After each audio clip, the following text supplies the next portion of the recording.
Potosino de Ciencia y Tecnología y Radio Universidad presentan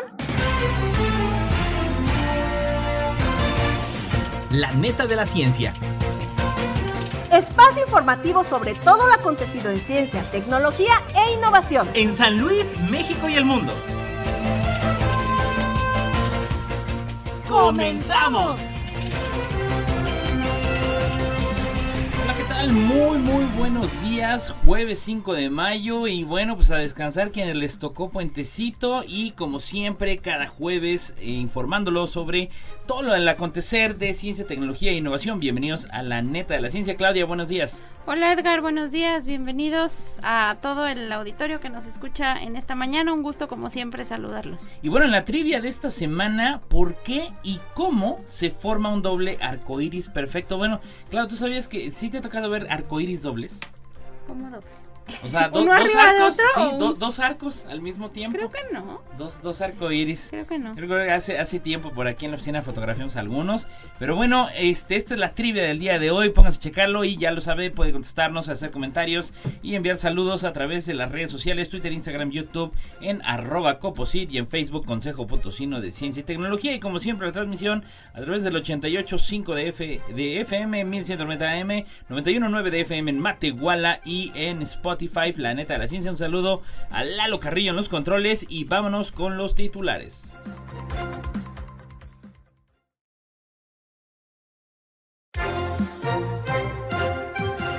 NASA y Kovash suman esfuerzos en proyectos de exploración espacial.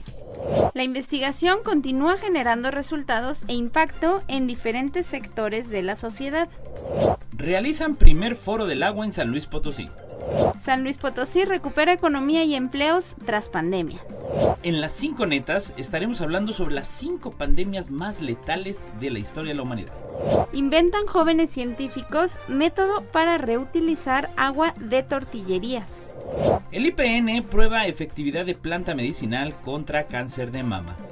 UNAM crea grupos de investigación para tratar problemas sociales. Ayari Fuentes, diseñadora de microcosmos experimentales que explican la evolución de la vida. El origen de la esquizofrenia se debería a un fallo genético en las neuronas. Conexión entre perros y humanos se debe a la similitud de expresiones faciales. No soy yo, es mi tiroides, la montaña rusa emocional de las mujeres con problemas hormonales. Los pájaros vegetarianos son más sociables que los que comen insectos.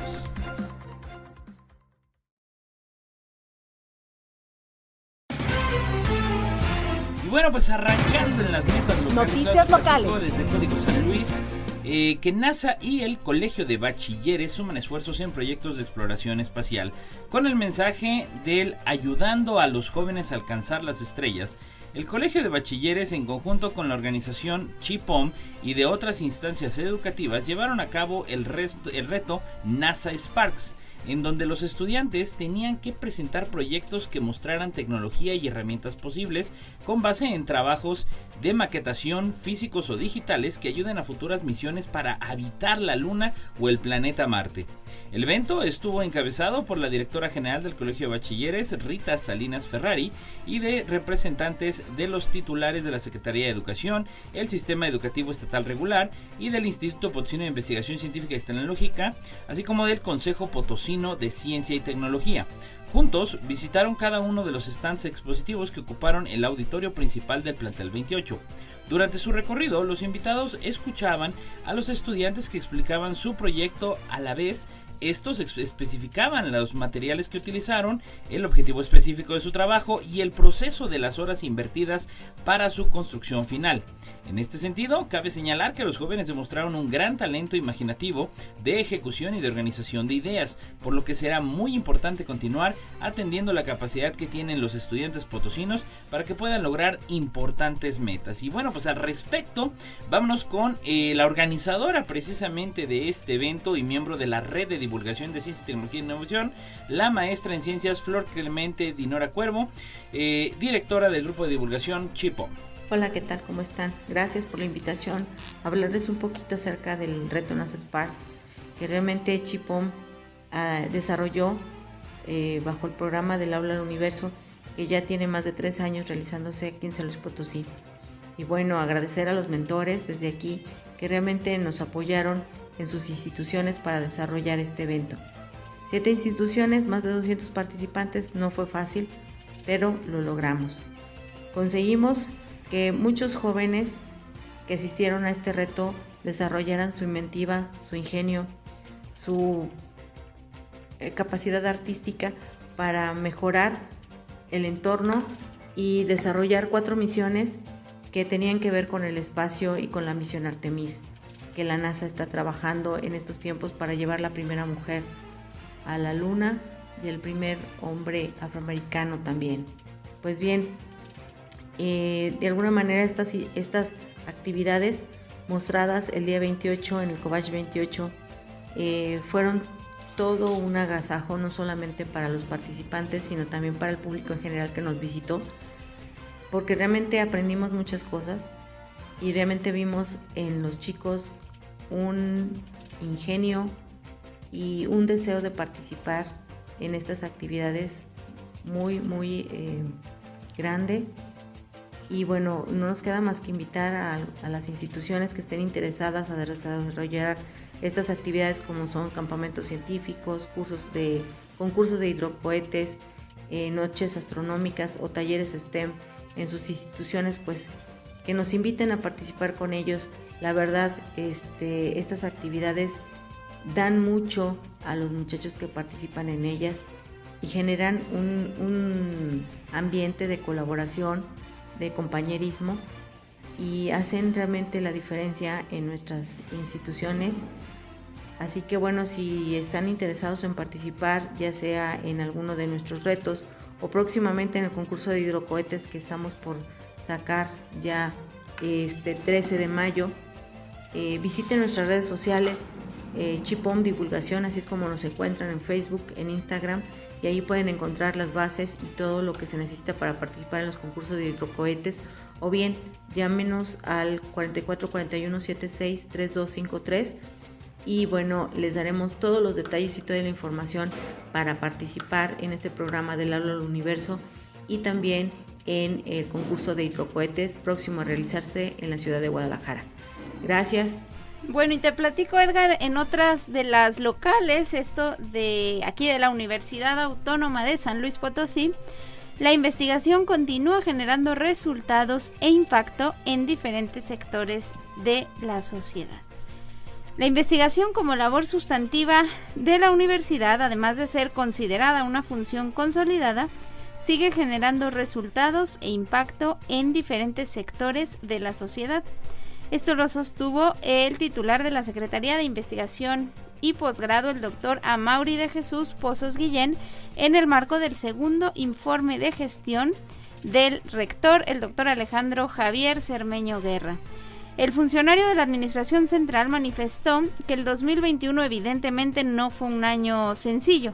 Aunado a la contingencia sanitaria que se vivió desde 2020, la investigación se enfrentó a una reducción en el presupuesto público para el financiamiento, representando un desafío para el desarrollo de las actividades científicas. Subrayó además que gracias al esfuerzo de la comunidad universitaria, el trabajo no se detuvo, aunque se realizó con una marcha diferente, realizando las actividades con compromiso y profesionalismo. En ese sentido, el quehacer de la Casa de Estudios de la Universidad Autónoma de San Luis Potosí, a través de la Secretaría de Investigación y Posgrado, se enfocó en fomentar innovación en la gestión de investigación. La CIP, durante este periodo, ha promovido la investigación interdisciplinaria aplicada para responder a las demandas de la sociedad. Se generaron espacios de convergencia entre el personal científico y el personal de gestión, posicionando a la investigación y el posgrado. Capacitación de los investigadores sobre temas relacionados con diferentes formas de financiamiento, preparándolos para distintas convocatorias. El doctor Pozos Guillén aseguró que se tuvo un gran impacto en el 2021 y durante el año en curso continuó coordinando trabajos para la actualización del Reglamento General de Estudios de Posgrado. Señaló que a pesar de la situación, los programas de posgrado continuaron recibiendo estudiantes, Ingresaron cerca de 300 y de manera complementaria un total de 88 estudiantes de doctorado, 356 de maestría y 173 de especialidad culminaron sus estudios. Dijo que estas actividades se orientan a mantener la calidad y pertinencia y que existe el compromiso de seguir y asegurar la calidad. A la fecha, esta universidad oferta 105 programas de posgrado, de los cuales 75 cuentan con reconocimiento de calidad del Consejo Nacional de Ciencia y Tecnología. De estos, 7 son programas de competencia internacional. Subrayó además que la universidad tiene registro de 579 investigadores con reconocimiento del Sistema Nacional de Investigadores, 42 de ellos en el nivel 3, lo que considera una fortaleza institucional. El doctor Amaury Pozos añadió que la dependencia a su cargo continuará con los trabajos de vinculación y extensión a través de diversos eventos, como lo es el Encuentro de Jóvenes Investigadores, el Verano de la Ciencia, la Semana Estatal de Ciencia y Tecnología y la participación en la Semana Nacional del Conocimiento, entre otros. Importante. Y bueno, pues también al respecto de las actividades que están haciendo, pues no nada más la máxima casa de estudios, se realiza el primer foro del agua en San Luis Potosí. Y bueno, al respecto de esto, desde el portal de noticias de la máxima casa de estudios, la Facultad de Ciencias Químicas, en colaboración con el gobierno del estado, a través del Consejo Potosino de Ciencia y Tecnología, así como con el ayuntamiento de la capital, llevan a cabo, porque bueno, pues todavía continúa el primer foro estatal del agua, que ha tenido lugar desde el día 2 hasta el día de hoy, 5 de mayo, en las instalaciones del Centro Cultural Universitario Bicentenario. Lo anterior fue dado a conocer por la doctora Alma Gabriela Palestino Escobedo, directora de la Facultad de Ciencias Químicas, la doctora Rosalba Medina Rivera, directora general del COPOSIT, y la maestra María de los Ángeles Hermosillo Casas, regidora de la Comisión del Agua y del Ayuntamiento Capitalino. La doctora Gabriela Palestino destacó la importancia de este evento, el cual reviste interés para toda la población. El objetivo de este foro es promover un espacio para el intercambio de conocimientos, experiencias y propuestas en materia de agua en el estado de San Luis Potosí, por lo que han tenido obviamente el deseo de tener una suma de esfuerzos a través de la tecnología y desarrollos en investigación realizados en la máxima casa de estudios. Dijo también que este foro ha sido dirigido a tomadores de decisiones del sector académico y público en general, donde se ha contado con la presencia de ponentes del sector gubernamental, investigadores universitarios, del COPOSIT, el IPICIT y el Colsan, entre otros más. La doctora Rosalba Medina Rivera señaló que este ha sido un esfuerzo articulado para un tema importante como lo es el agua, para realizar un foro de diálogo y cómo a partir de estos retos se van enfrentando no solo en San Luis Potosí, sino a nivel nacional e internacional, que se pueden llevar a cabo esfuerzos para diseñar líneas de acción y estrategias para coadyuvar a atender las necesidades sobre el tema del agua. La maestra María de los Ángeles Hermosillo explicó que esta iniciativa ha sido aceptada por todos los sectores. Comentan, necesitamos vincular la academia, facultades, institutos de investigación, cámaras empresariales, iniciativa privada y asociaciones civiles especializadas en el tema del agua. Estamos viviendo un estrés hídrico y necesitamos tratar de resolverlo de la mejor manera. Los temas a desarrollar durante lo que ha sido este primer foro estatal del agua durante esta semana han sido crecimiento poblacional y desarrollo urbano, disponibilidad y calidad del agua, salud y cultura del agua y distribución y tratamiento del agua. Enhorabuena por este tipo de eventos. Así es, excelente este foro, primer foro estatal del agua en San Luis Potosí. Y te platico también, Edgar, de la redacción de Plano Informativo. San Luis Potosí recupera economía y empleos tras pandemia. Y es que gracias al conjunto de acciones responsables y un esfuerzo genuino, San Luis Potosí regresa a la normalidad económica y social luego de un periodo sanitario complicado por la pandemia de COVID-19. Esto lo manifestó el gobernador del estado, el licenciado Ricardo Gallardo Cardona, al anunciar que hasta el momento se han generado más de 20,000 nuevos empleos en la entidad, de los cuales 14,000 se habían perdido durante la pandemia. Lo anterior, de acuerdo con la encuesta nacional de ocupación y empleo del Instituto Nacional de Estadística y Geografía, publicada a finales de abril del presente año, en la cual se confirma que más de 20,000 potosinas y potosinos se encuentran dentro de la población económicamente activa respecto a marzo de 2021. Se perdieron 14,000 empleos en toda la pandemia. Hoy tenemos 20,000 nuevos empleos, lo que quiere decir que tenemos 6,000 más. Arriba se recuperan los 14,000 y se ganan otros 6,000 adicionales. Por ello estamos contentos de la rápida recuperación. Esto lo externó el jefe del Ejecutivo al reafirmar que su administración pública se caracteriza por ser cercana a la gente y escuchar sus principales necesidades. Destacó que el nuevo gobierno estatal tomó decisiones firmes para minorar los efectos negativos que sufría el sector productivo y económico por la pandemia y resaltó la confianza que brindó el empresariado a dicha labor para reabrir comercios y establecimientos sin descuidar las medidas sanitarias. Fuimos coadyuvantes con los negocios para que ampliaran el ofrecimiento de sus servicios a sus clientes, pero también aplicamos pruebas diagnósticas gratuitas y colaboramos de lleno en los protocolos de seguridad sanitaria, afirmó. El licenciado Gallardo Cardona aseguró además que el día de hoy el Estado experimenta cambios favorables en diversos rubros. Sin embargo, en lo económico ha sido detonante para avanzar en la generación de confianza en la ciudadanía y sumarse al crecimiento de las 4 regiones.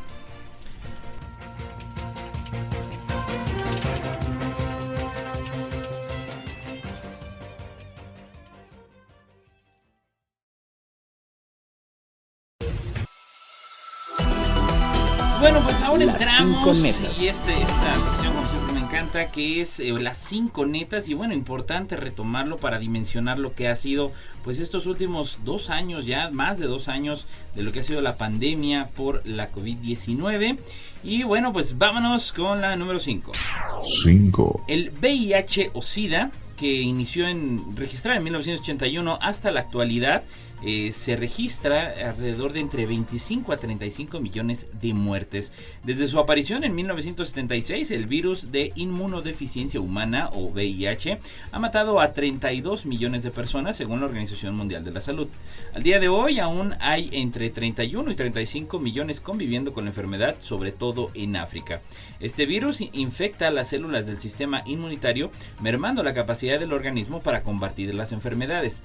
En las etapas más avanzadas del virus sobreviene el síndrome de inmunodeficiencia adquirida o SIDA, que ha tenido un gran impacto en la sociedad, no solo a nivel de salud, sino como fuente de discriminación. 4. La número 4, la plaga de Justiniano en el año de 541 y ocasionó de 25 a 50 millones de muertes. La información sobre las enfermedades del pasado es más desconocida cuanto más retrocedemos en la historia. Sin embargo, existen evidencias que sugieren que la llamada plaga de Justiniano se encuentra en cuarto lugar entre las más devastadoras, con cifras de mortalidad de entre los 25 y los 50 millones de personas fallecidas. Según las estimaciones demográficas del siglo VI, supuso la muerte de entre el 13 y el 26% de la población. Su origen se halló durante el Imperio Bizantino en las ratas que viajaban cientos de kilómetros en los barcos mercantes, que navegaban hacia los distintos rincones de Europa y Asia entre el año 541 y 549. Esta plaga fue recurrente en las zonas cercanas a los puertos del Mediterráneo hasta aproximadamente el año 750. 3. Y bueno, en la número 3, la gripe española, que bueno, está registrada entre 1918 y 1919, con un registro de entre 40 y 50 millones de muertes. Al contrario de lo que puede parecer debido a su nombre, la gripe española mató a más de 40 millones de personas en todo el mundo y no se inició en este país precisamente. Aunque no existe un consenso en cuanto a su origen, muchos científicos sitúan sus primeros casos en Estados Unidos en 1918. En el contexto de una guerra mundial en la que España era neutral, el territorio no censuró la información sobre la epidemia y sus consecuencias, a diferencia de los países implicados en el conflicto bélico, que eliminaron toda información al respecto con el objetivo de no desmoralizar a las tropas y no mostrar sus puntos más vulnerables al enemigo. enemigo.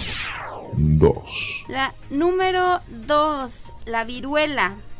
En el año de 1520, ocasionando 56 millones de muertes. También bautizada en honor a las pústulas que provoca en la piel, la viruela fue una pandemia devastadora con una tasa de mortalidad de un 30%, especialmente alta entre niños y bebés. A pesar de que se desconoce su origen, existen evidencias de su existencia en una época muy temprana, ya que se han hallado restos en momias egipcias datadas del siglo III a.C. A través de la historia, la enfermedad se propagó en brotes periódicos y se expandió de forma masiva cuando los conquistadores llegaron al Nuevo Mundo. Según las estimaciones, unas 400,000 personas morían cada año en la Europa del siglo XVIII y un tercio de aquellos que lograban sobrevivir desarrollaba ceguera o quedaban desfigurados. 1, Y en la número 1, pues obviamente muy mencionada, muy conocida y sobre todo en esta época de la pandemia por el coronavirus, la peste negra, registrada entre 1347 y 1351, con un registro aproximado de entre 75 y 200 millones de muertes. La epidemia más devastadora de la historia de la humanidad, la peste negra, terminó con la vida de entre 75 y 200 millones de personas en el siglo XIV, en XIV. El brote repentino de esta enfermedad afectó, según estiman modelos de predicción actuales, entre 75 y 200 millones de personas, que traducido a porcentajes se encuentra entre un 30 y un 60% de la población de Europa. De acuerdo a los datos actuales, el inicio de la pandemia tuvo su epicentro en Asia y se extendió a través de las rutas comerciales hacia Europa hasta alcanzar su pico máximo entre 1347 y 1353. Aunque durante siglos se ha culpado de su origen a las ratas, un estudio de 2018 sugirió que se propagó a través de las pulgas y los piojos de las personas. La fiebre, la tos, las manchas en la piel y otros síntomas como la gangrena que dio nombre a la epidemia se extendieron como la pólvora por el norte de África, Asia, Oriente Medio y Europa, con una mortalidad muy alta. No importa en qué parte del mundo estés, recuerda sintonizarnos en la web radioytelevisión.uaslp.mx. Noticias nacionales. Precisamente, claro, sobre los jóvenes, que bueno, hay jóvenes científicos que inventan un método para reutilizar el agua de las tortillerías, esto desde la agencia ID. Y bueno, en las tortillerías todos los días se lleva a cabo el proceso llamado nixtamalización para la obtención de la masa de maíz con la que se elaboran tamales, sopes, guaraches, tlacoyos y tortillas. Ya me dio hambre. Y bueno, en este sentido, entre otros elementos de la gastronomía mexicana. En el proceso, el agua resultante de la nixtamalización se denomina nejayote, el cual contiene una gran carga de sólidos, así como de materia orgánica suspendida y disuelta, lo que ocasiona el taponamiento de las alcantarillas y el drenaje de las instalaciones. Además, su alto contenido de sales y un nivel de acidez del pH arriba de 11, este líquido residual repercute en la corrosión de las tuberías.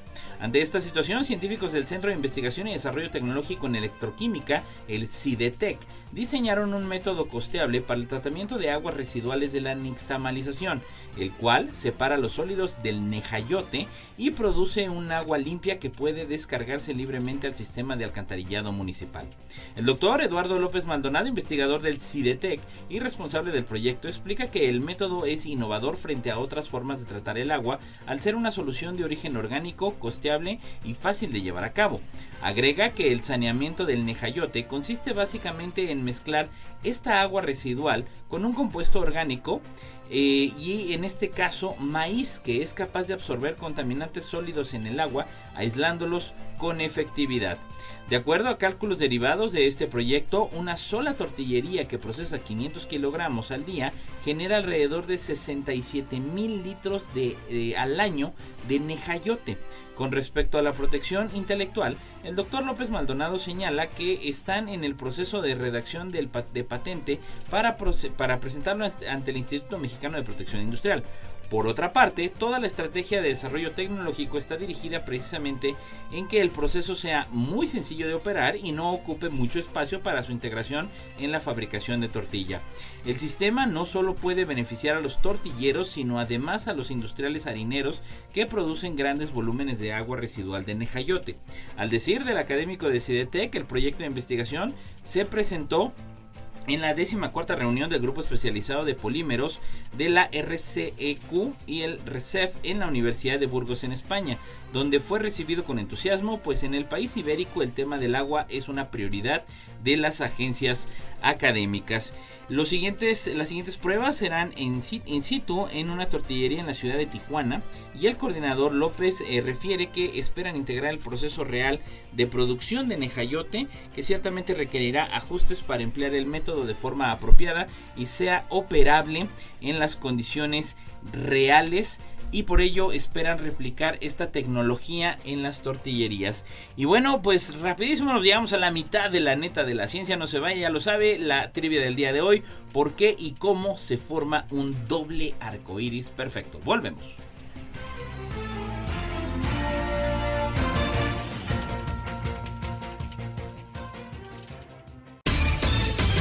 Noticias nacionales.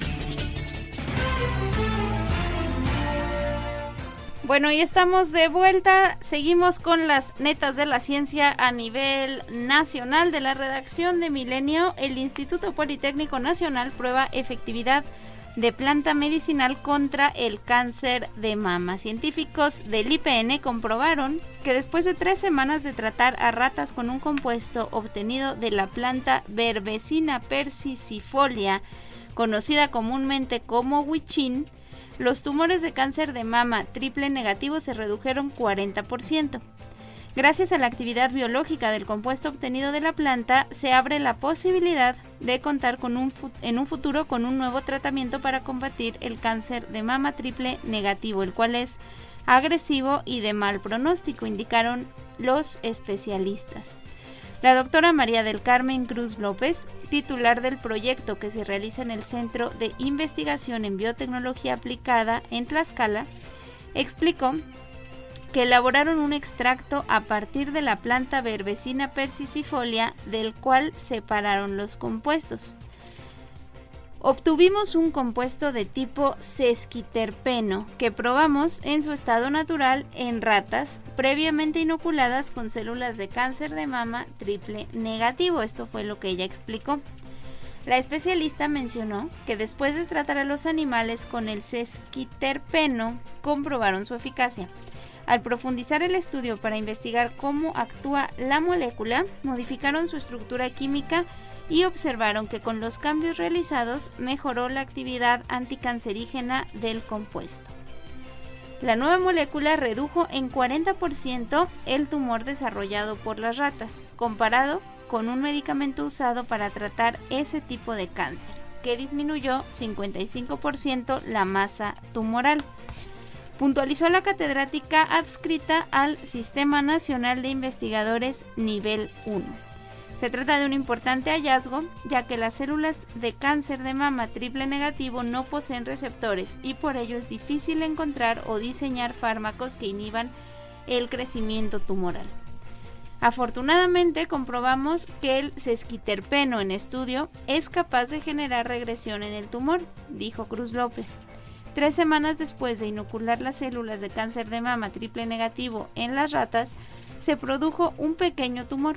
Posterior a ello, a un grupo de roedores se les administró el compuesto de manera local y a otro por vía oral, cada tercer día durante 3 semanas.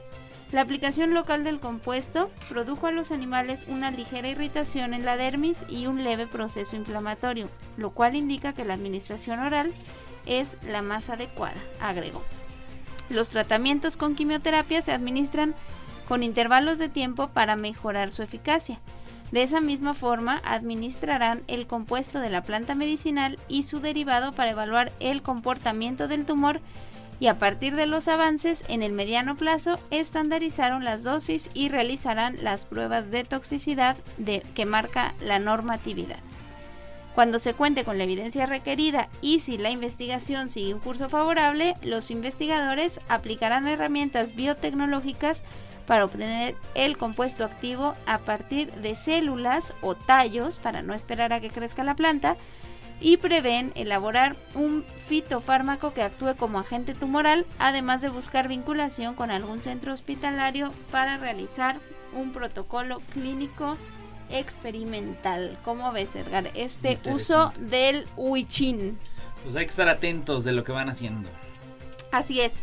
Te platico también esto, en la UNAM se crean grupos de investigadores para tratar problemas sociales, esto también de la redacción de Milenio, y es que la Universidad Nacional Autónoma de México anunció la creación de nuevos grupos de investigación en resiliencia climática, migración y desigualdad, clima, salud y deporte, con el objeto de impulsar proyectos estratégicos con Estados Unidos.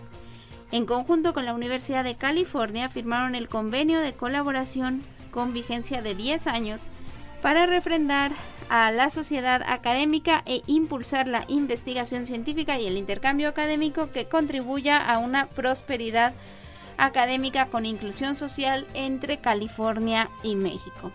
Estos grupos construirán los puentes y diálogos para la atención de la polarización política, la desigualdad socioeconómica, el cuestionamiento a la ciencia y el tratamiento del cambio climático, pandemias, migración y desigualdad. El primer paso de esta renovación será la creación de la segunda etapa del proyecto de innovación UNAM, Universidad de California y COVID, mediante el cual se financiará a 5 equipos conjuntos para continuar desarrollando investigación. Destacó la UNAM en un comunicado que ambas instituciones educativas han sido socios históricos, compartiendo un compromiso social y de servicio público a través de la ciencia, la innovación y la formación de profesionistas y líderes sociales en múltiples sectores.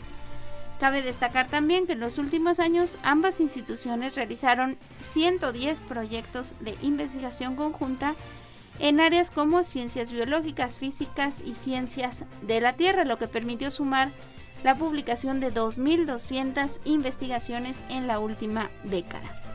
Respecto al intercambio estudiantil, explicó la Universidad Nacional que ha enviado a más de 300 alumnos a la Universidad de California y que recibió un número similar de estudiantes norteamericanos. Importante. Y bueno, para cerrar las nacionales, Clau, te platico a Yari Fuentes, diseñadora de microcosmos experimentales que explican la evolución de la vida, esto desde la redacción de Crónica. Y bueno, entre las científicas más singulares de México se puede distinguir a la doctora Yari Fuentes Hernández, y esta no es una afirmación superficial o caprichosa. Se trata de una investigadora con una robusta formación en física, matemáticas y biología que trabaja para entender la evolución de las bacterias por medio de modelos matemáticos que son contrastados con modelos experimentales. Yari Fuentes trata de responder preguntas sobre un problema que preocupa a todo el mundo: cómo han desarrollado resistencia a los medicamentos antibióticos diferentes comunidades de bacterias. La interacción entre bacterias no es fija, cambia con el tiempo y cuando el medio ambiente se modifica. Hay bacterias que cooperan en un momento, pero pueden empezar a competir entre sí cuando aumentan los recursos. Estos cambios en las interacciones dentro de las comunidades son parte de lo que observamos para entender por qué algunas bacterias son resistentes a los antibióticos y otras sí son susceptibles a su acción. Hay muchas cosas que hemos observado, por ejemplo, comenta ella, hay poblaciones de bacterias que genéticamente son iguales, pero su fenotipia, es decir, los rasgos físicos o conductuales, es diferente y responden diferente a los antibióticos. Cuenta a los lectores precisamente de este diario de la Crónica la física egresada de la Facultad de Ciencias de la UNAM, que obtuvo su doctorado en biomatemáticas en el Imperial College de Londres y la Universidad de Bath. Actualmente Fuentes Hernández es profesora e investigadora del Centro de Ciencias Genómicas en la Universidad Nacional Autónoma de México en Cuernavaca. Ahí diseña microcosmos experimentales para responder preguntas sobre la evolución de la vida. Comenta ella que hoy sabemos que las comunidades con un solo tipo de bacterias pueden ser mejoradas para que produzcan un metabolito. Por ejemplo, la insulina, pero estas poblaciones no son evolutivamente estables. En contraste, hemos visto que las comunidades de bacterias son más resilientes frente a los cambios al medio ambiente cuando tienen más diversidad.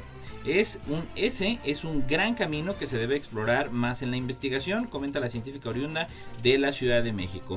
Finalmente, un modelo de evolución experimental se construye de la misma manera que un modelo teórico, y eso fue lo que la atrapó, comenta ella.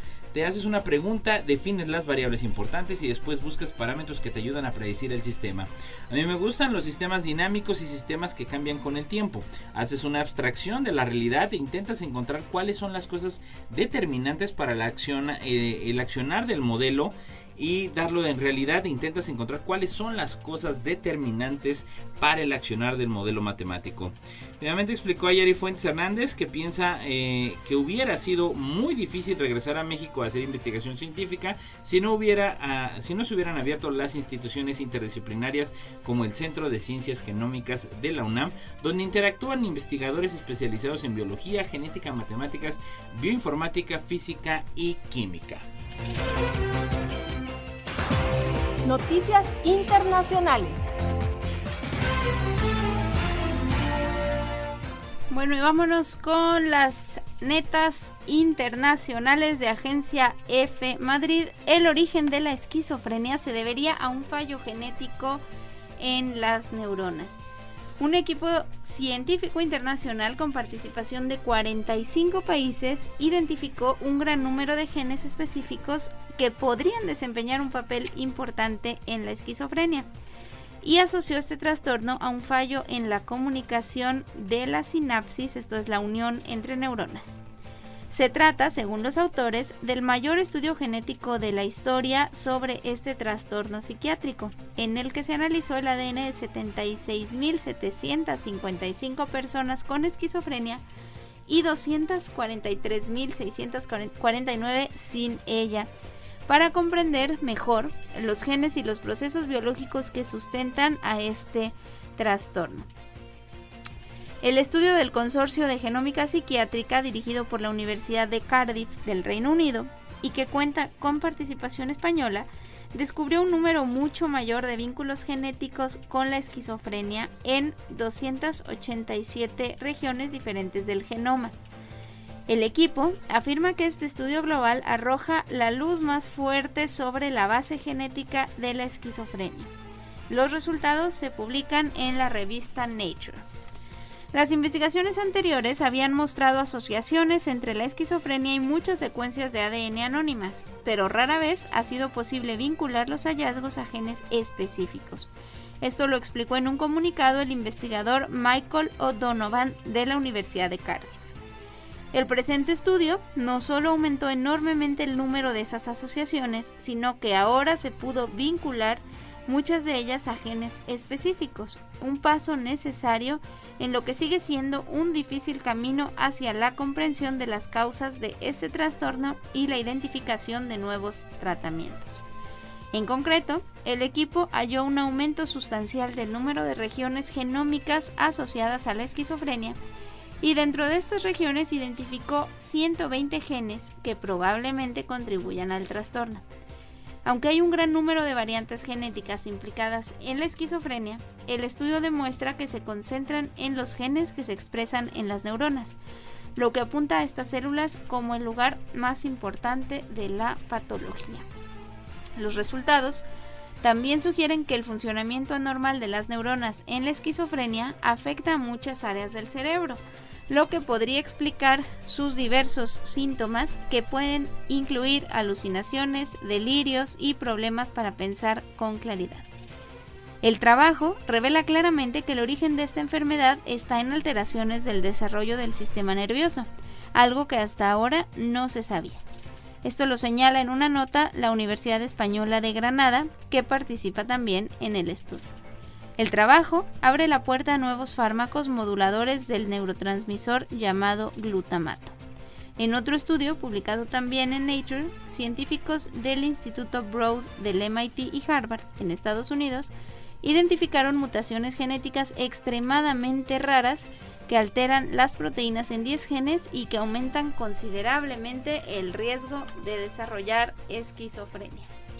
Interesante, claro, y bueno, pues también desde el Universal, esta nota está media cotorrona, que dice: conexión entre perros y humanos se debe a la similitud de expresiones faciales. Y bueno, los perros, que también han sido protagónicos de muchos memes ya desde que se creó esa forma de comunicación, son capaces de miradas y expresiones que son irresistibles para sus dueños.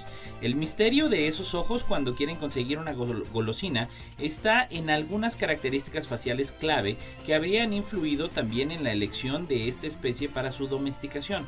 Los perros son únicos por su vínculo recíproco con los humanos, que puede mostrarse a través de una mirada mutua, algo que no se observa en otros mamíferos domesticados como gatos o caballos. Esto según Ann Burroughs de la Universidad de Pittsburgh en Estados Unidos, que presenta un estudio en el Congreso Experimental Biology. La investigación se centra en la anatomía de los pequeños músculos miméticos que en los perros como en los humanos están dominados por fibras de miosina de contracción rápida, lo que explica por qué podemos formar expresiones faciales rápidamente pero no mantenerlas por mucho tiempo. En otros animales como los lobos, aunque también dominan las fibras de contracción rápida, si se compara con perros, tienen una mayor proporción de fibras de contracción lenta, más eficaces para los movimientos largos y controlados, y no se cansan tan rápidamente. Una mayor presencia de fibras de contracción rápida permite una mayor movilidad facial y un movimiento muscular más rápido, lo que hace pequeños los movimientos como levantar las cejas y las contracciones musculares cortas y potentes que se producen al ladrar. Las fibras de contracción lenta, en cambio, son importantes para los movimientos musculares prolongados, como los que realizan los lobos al aullar. Estas diferencias sugieren que tienen fibras musculares más rápidas, que tener fibras musculares más rápidas contribuye a la capacidad del perro para comunicarse eficazmente con las personas, afirmó Burroughs. Las diferencias en la musculatura facial entre los lobos y perros sugieren que las expresiones faciales desempeñaron un papel en la cría selectiva y la domesticación de estos, consideró el equipo de investigación. A lo largo del proceso de domesticación, los humanos pueden haber criado perros de forma selectiva basándose en las expresiones faciales que eran similares a las suyas. Así, con el tiempo, los músculos de los perros podrían haber evolucionado para ser más rápido, beneficiando aún más la comunicación entre perros y humanos. En investigaciones anteriores, el equipo descubrió que los perros tienen un músculo mimético adicional que está ausente en los lobos y que contribuye a la exposición del ojo del cachorro. Los científicos señalan que es necesario seguir investigando y comparando los tipos de fibras de miosina, lo que podría arrojar a la nueva luz sobre las diferencias anatómicas entre perros y lobos. Pues ahí está esta parte de los animales domesticados más queridos, ¿no? Así es. Y en otros temas, Edgar, dice la BBC News: no soy yo, es mi tiroides, la montaña rusa emocional de las mujeres con problemas hormonales. Y bueno, primero, ¿qué es el hipotiroidismo autoinmune, del cual seguramente habrán escuchado hablar en algún lugar? La tiroides es una glándula con forma de mariposa que se ubica en el cuello. Su trabajo es producir hormonas esenciales para ayudar al cuerpo a usar energía, mantenerse caliente y mantener el funcionamiento correcto del cerebro, el corazón, los músculos y otros órganos. Es como la batería del cuerpo. Si funciona mucho o poco, hay síntomas. Esto lo cuenta a BBC Mundo la endocrinóloga Paloma Gil. Si funciona poco, aparece el hipotiroidismo y se siente como un juguete al que se le acaban las baterías, que se cansa más fácilmente. Pero si funciona demasiado, se produce el hipertiroidismo y la persona puede estar como si alguien le hubiera dado una dosis extra de cafeína, es decir, acelerado. Ambos, el hipo y el hipertiroidismo, tienen multitud de síntomas: caída de cabello, pérdida de energía, cambios de humor repentinos, pérdida o ganancia de peso, cambios en la menstruación, en la piel, olvidos, neblina mental, entre otros. El problema es que son síntomas inespecíficos, comenta el doctor Francisco Javier Santamaría, miembro de la Sociedad Española de Endocrinología. Por ejemplo, en el caso del hipotiroidismo se puede confundir con simplemente tener una mala racha o con una depresión. El hipotiroidismo es más frecuente y, cuenta Santa María, está infradiagnosticado. La incidencia es de más o menos un 10% de la población. La mitad de ellos no está diagnosticado. Es una dolencia principalmente femenina. El 80% de las personas que padecen de tiroides son mujeres. Y un tratamiento muy habitual es la levotiroxina, una pastilla que regula el desajuste de la tiroides. Una vez que se ponen las hormonas bien, se puede hacer una vida normal. Esto lo explica la doctora Gil. Normalmente la mayoría de los pacientes, el 80 o el 90%, se normaliza, pero hay casos que no llegan a estar 100% normal. Esto lo apunta el doctor Santa María. Hay casos que son más complejos. La mayor parte de los hipotiroidismos son de tipo autoinmune. Y aunque tomes medicación, esta autoinmunidad sigue afectando a otros órganos, sostiene el doctor Santa María. Esto significa que nuestro sistema acaba atacándose a sí mismo, produces anticuerpos y atacas a otras cosas. Vas contra el folículo del pelo, te da vitíligo, problemas en el intestino, etc. Además, apunta el doctor, la hormona tiroidea afecta a todo, incluso al sistema nervioso. Aunque hayas corregido la tiroides, pueden persistir los síntomas del sistema nervioso, por lo que en definitiva muchos pacientes no encuentran respuestas. Pues así que estarse checando. Y bueno, vamos a cerrar las internacionales con un tema también muy interesante de crónica. Los pájaros vegetarianos son más sociables que los que comen insectos. Y en ese sentido, bueno, las aves tejedoras que comen semillas se juntan y anidan en colonias con más frecuencia que las especies que comen insectos, sugiere una nueva investigación. Por primera vez, el estudio de Milner Center for Evolution de la Universidad de Bath respalda estadísticamente una hipótesis ecológica influyente sobre el comportamiento social propuesta por primera vez hace 58 años. Los pájaros tejedores son una familia de 118 especies de pájaros cantores que viven principalmente en el África subsahariana y se llama así por la elaborada construcción de sus nidos. Mientras que algunas especies viven en la sabana alimentándose de semillas, otras especies viven en el bosque y en su mayoría se alimentan de insectos. Los investigadores analizaron los datos recopilados de estudios publicados anteriormente de muchas especies de tejedores para investigar las relaciones entre la dieta, el hábitat y el comportamiento social. Observaron que las aves que vivían en la sabana abierta tendrían que juntarse buscando alimento en grupos para ayudar a encontrar las mejores fuentes de semilla. Las mismas aves también anidaban en grandes colonias y a menudo tenían un comportamiento reproductivo polígamo, apareándose con múltiples compañeros durante cada temporada. Por el contrario, las especies que vivían en el bosque tendían a ser recolectores solitarios y anidadores que no se juntaban y vivían en colonias. Estas aves tendían a ser reproductores monógamos con una sola pareja por temporada. La investigación por primera vez respalda estadísticamente las hipótesis ecológicas de la evolución social desarrolladas por un etólogo británico, John Crook, quien propuso por primera vez el vínculo entre la dieta, el hábitat y el comportamiento social en 1964. El estudio de Crook se convirtió en un ejemplo de libro de texto de los efectos ecológicos en sistemas de apareamiento y ha influido en generaciones de ecologistas del comportamiento. Y para ello, bueno, pues vámonos con el comentario del doctor Leonardo Chapa, investigador del Instituto Potosino de Investigación Científica y Tecnológica.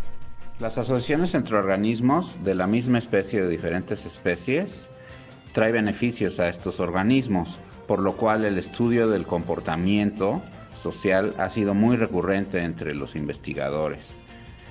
Existía una hipótesis, por ejemplo, que decía que el tipo de hábitat influye sobre los patrones de comportamiento social y el tipo de alimento que ingieren los organismos. Recientemente, un estudio del Milner Center for Evolution encontró hallazgos a favor de esta hipótesis. Los tejedores, que es un grupo de aves que construyen nidos colgantes en África, se ajustan a este patrón. Los que habitan en la sabana, por ejemplo, tienen un comportamiento grupal para su anidación, es decir, construyen nidos en sitios muy cercanos unos a los otros y la reproducción es grupal.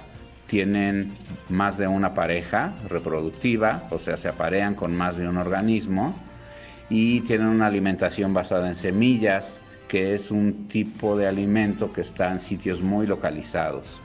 y no de manera homogénea. Esto también les trae protección a los organismos contra los depredadores.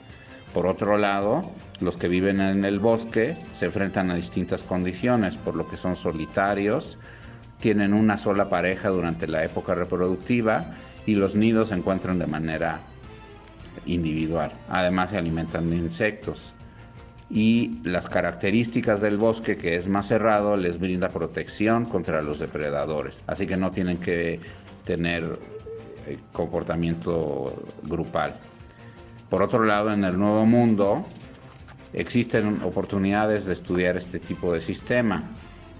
En el Nuevo Mundo también tenemos aves tejedoras, como las calandrias, las aqua mayor o los caciques. La aqua mayor es una especie común en la Huasteca, que a veces en un mismo árbol hemos llegado a contar hasta 15, 20 nidos. Es un ave bastante grande y bastante impresionante. Por otro lado, los caciques en el Amazonas, por ejemplo, anidan también de manera grupal y tienen la ventaja de que anidan cercano a las avispas. Así que las avispas les brindan protección contra los depredadores.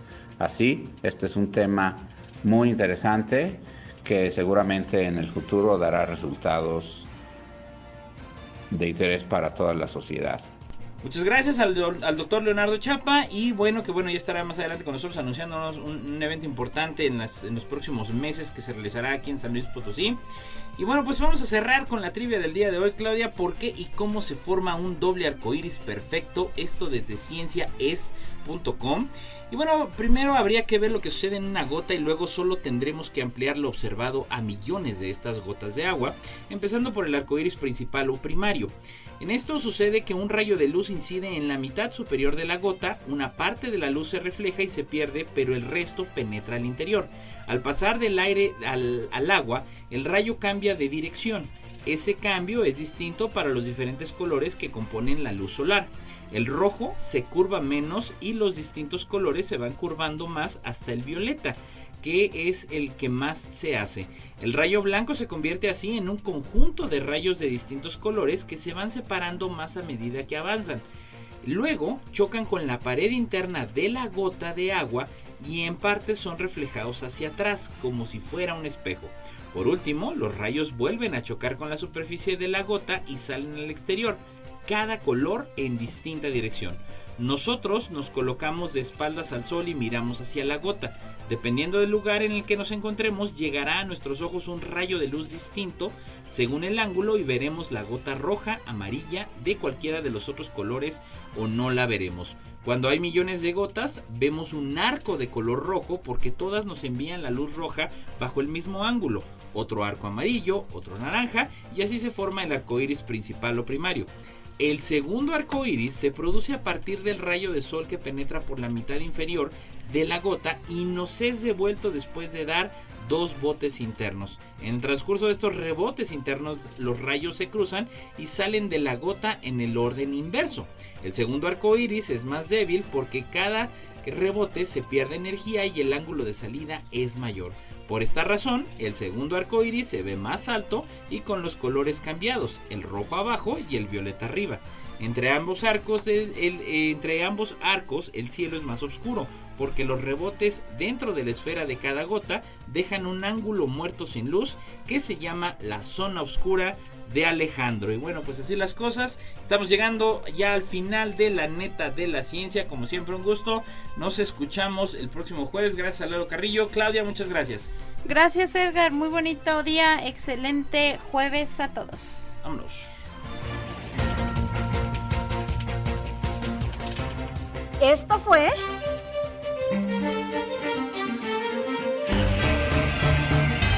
La neta de la ciencia. Noticiero de Ciencia, Tecnología e Innovación. Presentado por el Consejo Potosino de Ciencia y Tecnología y Radio Universidad.